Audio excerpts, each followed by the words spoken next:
Le pass compétition natation synchronisée est l'ultime étape obligatoire du dispositif ENF, qui doit permettre d'autoriser un licencié à entrer dans le système compétitif. Il constitue la condition d'accès au socle de formation et plus précisément au programme acquisition. Le pass compétition natation synchronisée s'adresse donc à des licenciés ayant réussi le sauvetage et le passeport de l'eau, et souhaitant soit se diriger vers la compétition en natation synchronisée, soit compléter leur livret de formation ENF pour cette discipline qu'ils ont découverte lors du passeport de l'eau. Aucune limite d'âge n'est requise. Cette épreuve doit nous permettre d'une part d'évaluer le niveau de pratique du nageur licencié en situation de test et d'autre part de transmettre à l'éducateur des indications sur l'assimilation par le nageur de compétences minimales de compétition. L'évaluation du test portera sur 3 objectifs. S'approprier un environnement de compétition, respecter la réglementation de l'épreuve, nager un balai ou parcours semi-libre. Cette épreuve est organisée dans des conditions proches de la compétition et impose un matériel de sonorisation, dont un haut-parleur sous-marin. Le choix de la musique est libre, des précisions pourront être apportées dans le règlement de la structure organisatrice. Le bassin entier n'est pas nécessaire, une seule ligne d'eau suffit pour évaluer une nageuse. Le parcours effectué par la nageuse doit faire au moins 25 mètres. Pour faciliter l'organisation de l'épreuve dans tout type de bassin, l'enchaînement peut être réalisé sur des modules de distance variés. Pour le pass compétition, les nageuses se confrontent aux spécificités de la natation synchronisée, discipline technique et artistique. Les 11 tâches imposées doivent être réalisées selon les exigences techniques définies dans les critères de réussite. Comme pour le passeport de l'eau, les transitions entre les tâches restent libres et contribuent à l'éveil artistique. Au travers de sa prestation, la nageuse démontre donc sa capacité à conjuguer précision gestuelle, expression et créativité. Afin que cette épreuve soit aussi un moment de spectacle, les transitions doivent permettre d'assurer une relation avec le public. Les variables de regard, d'orientation, de hauteur sont déterminantes. Les transitions doivent aussi faciliter l'enchaînement d'une tâche à l'autre et la mobilité pour couvrir la distance demandée. La nageuse se concentre dans la chambre d'appel en attendant l'ordre de la déléguée aux nageuses. La tenue pour se présenter à l'épreuve est au choix, soit une tenue de ballet, soit maillot noir et bonnet blanc. L'accompagnement musical et le jugement commencent au coup de sifflet. Le port des lunettes est interdit, en revanche le pince-nez est préconisé pour protéger les sinus. Les conditions suivantes doivent être respectées. La distance parcourue est supérieure ou égale à 25 mètres sans arrêt prolongé. Le ballet est réalisé en musique sans appui solide au mur ou sur une ligne d'eau. Le temps de réalisation ne dépasse pas 2 minutes 30. La nageuse a réussi l'épreuve lorsque les 11 tâches sont réalisées dans l'ordre dans la continuité conformément aux critères de réussite.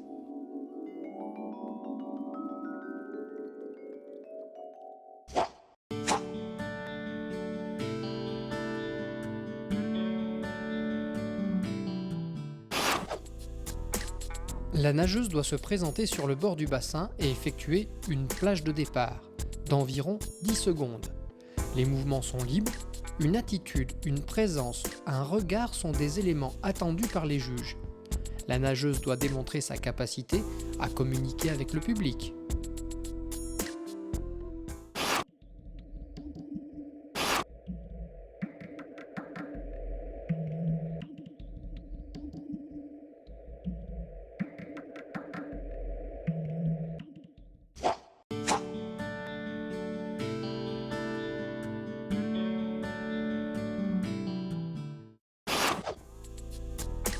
La nageuse exécute une entrée dans l'eau. Celle-ci est libre. L'originalité, l'impulsion et la tenue du corps sont importantes. La nageuse doit contrôler son entrée dans l'eau jusqu'à l'immersion complète, pour réapparaître à plus de 2 mètres du mur.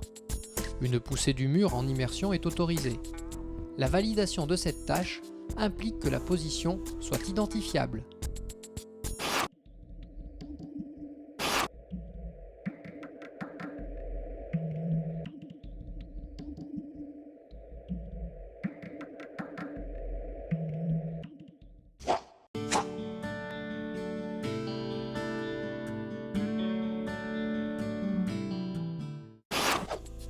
Une rotation longitudinale doit être correctement exécutée.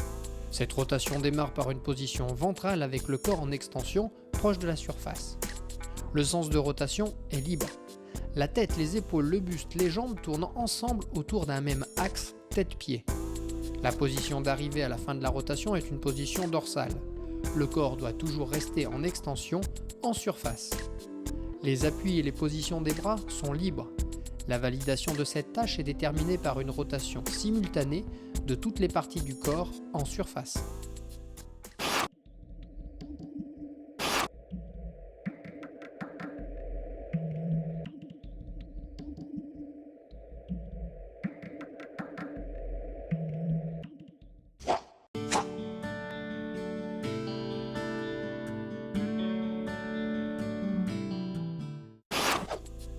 La rotation longitudinale est suivie sans transition par la rotation arrière. À la suite d'une position dorsale, corps en extension et en surface, la nageuse effectue la rotation demandée. Le corps doit être groupé, dos arrondi, tête dans les genoux, talons près des fesses. La rotation proche de la surface est rapide et l'axe passe par les hanches. Lorsque les pieds ont rejoint la surface, la nageuse s'allonge pour reprendre une position dorsale, corps gainé et en extension proche de la surface.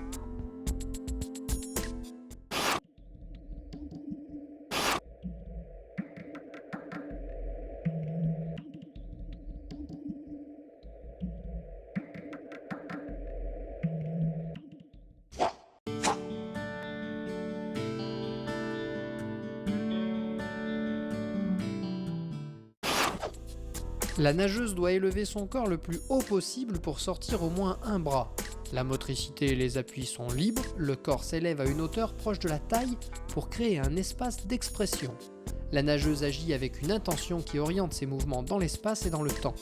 Cette tâche se termine par une immersion complète.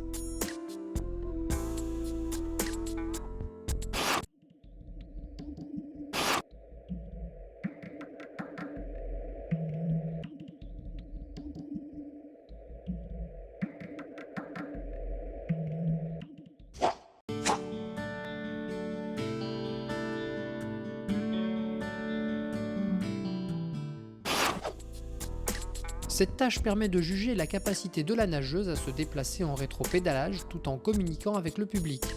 La motricité alternée des jambes permet de maintenir les épaules hors de l'eau. La capacité d'expression est liée à la hauteur. Par conséquent, plus la nageuse est haute et plus sa liberté est grande de communiquer avec le haut du corps. Le déplacement dans deux orientations différentes est d'une distance d'environ 5 mètres.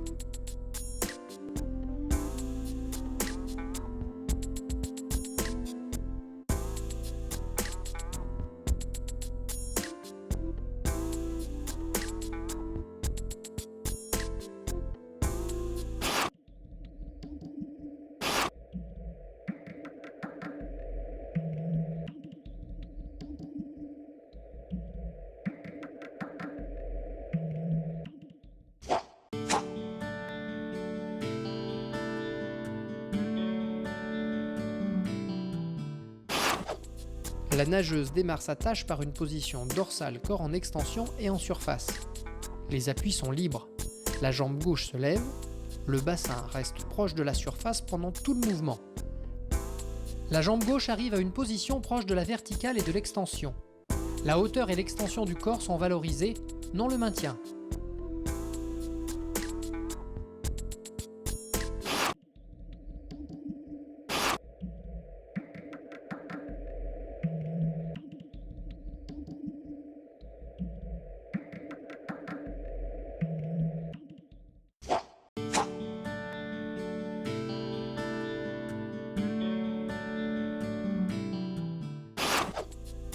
L'inversion entre la jambe gauche et la jambe droite est tolérée.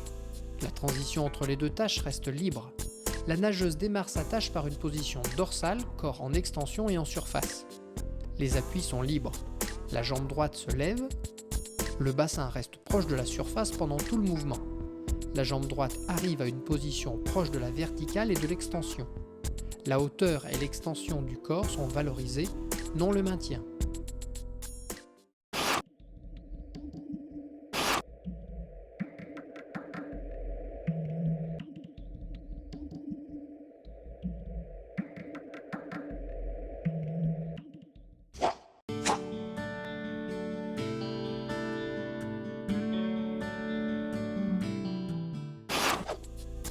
Un déplacement d'une distance d'environ 5 mètres en godille doit être identifié. La nageuse est en position dorsale, corps en extension, les jambes sont serrées et tendues, les appuis de godille sont le long des cuisses et immergés. Ils permettent de maintenir le corps en surface.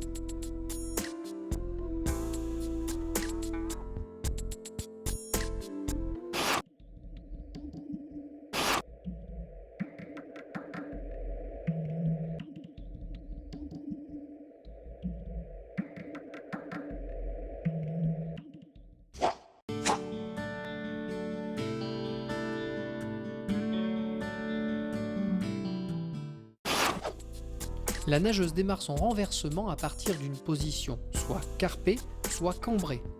L'entrée par un groupé est également autorisée. À partir de la surface, la nageuse s'engage dans la découverte de l'axe vertical. Durant le changement de plan de l'horizontale vers la verticale, la hauteur du passage des jambes est libre, mais les jambes restent jointes. La position vers laquelle il faut tendre est proche de la verticale, corps en extension, jambes serrées. Le mouvement se poursuit jusqu'à l'immersion complète des pieds.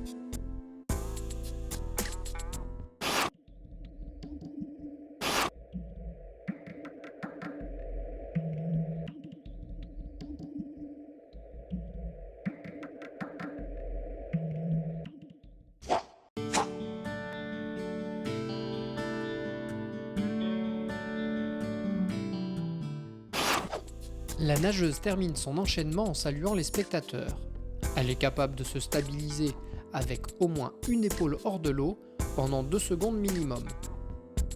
Le salut doit être effectué de façon expressive et orientée. La joie, le plaisir, la sérénité de la nageuse qui vient d'accomplir son ballet peuvent être visibles sur son visage.